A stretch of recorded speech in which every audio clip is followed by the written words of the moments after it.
2021년 10월 19일 화요일 저녁 기도 나눔입니다.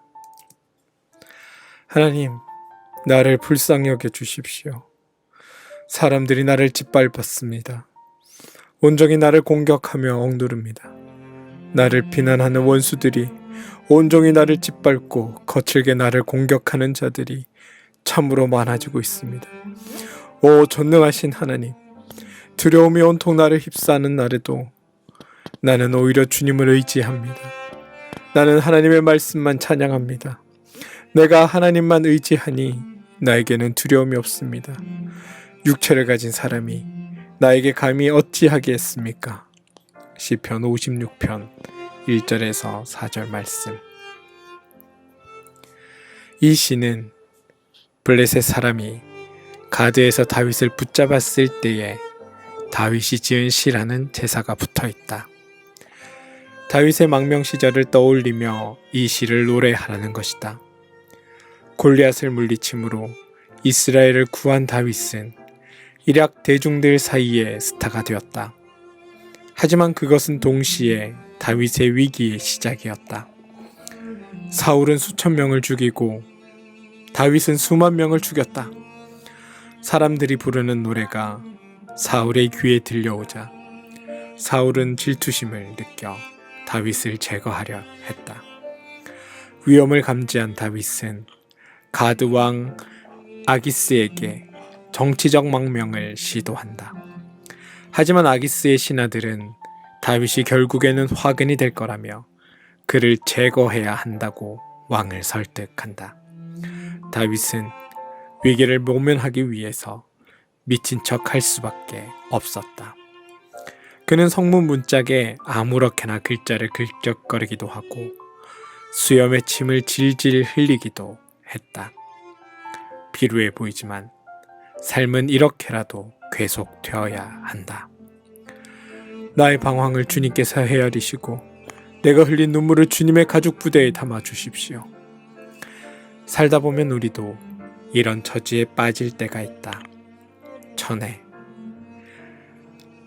하늘끝 아득히 떨어진 타양의 고아가 된 것 같은 느낌에 사로잡힐 때가 있다. 사람들의 시선은 가파르고 사방에 올무가 놓인 것 같은 상황 말이다. 이럴 때는 할 수만 있다면 쟤처럼 쓰러졌으면 하는 부질없는 생각에 사로잡히기도 한다. 그 깊은 절망을 어떻게 돌파할 수 있을까? 사방이 가로막힐 때 하늘을 바라보는 것이 초월이다. 현실이 암담할 때면 우리 시야 또한 좁아지게 마련이다. 하지만 눈을 들어 바라보면 어두운 밤하늘 저편에 찬란한 별빛이 아롱대고 있음을 알 수 있다. 저 거대하고 장대한 하늘을 배경으로 하여 바라보면 오늘 이 땅에서 벌어지고 있는 일들이 절대적일 수 없음을 깨닫게 된다.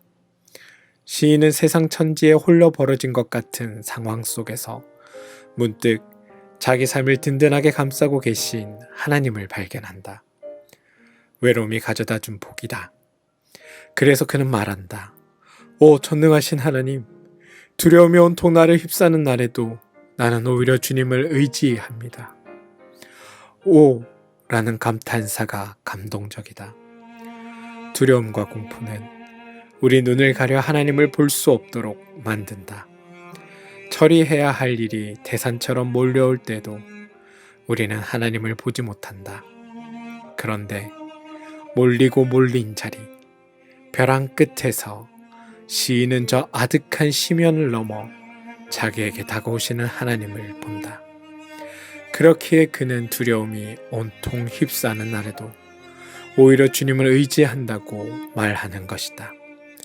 하나님을 신뢰하는 것이야말로 우리 생에 흔들리지 않는 터전이다. 4절은 3절의 논리를 확장하고 있다. 3절에서 시인은 두려움 때문에 하나님을 의지한다고 말했다. 그런데 4절에서는 하나님을 의지했더니 두려움이 사라졌다고 말한다. 신앙이란 이런 것이다. 하나님을 신뢰하는 이는 세상의 어두움을 두려워하지 않는다. 오늘의 기도.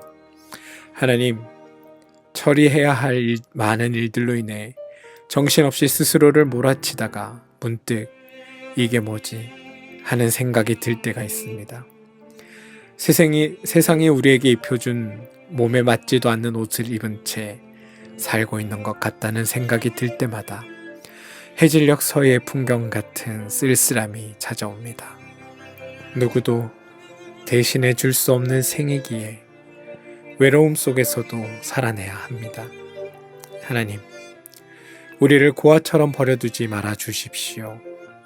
두려움과 쓸쓸함이 마음에 둑을 넘을 때 의지할 곳 없어 주님을 바라보는 이들을 사랑의 품에 안아 주십시오. 예수님의 이름으로 기도합니다. 아멘.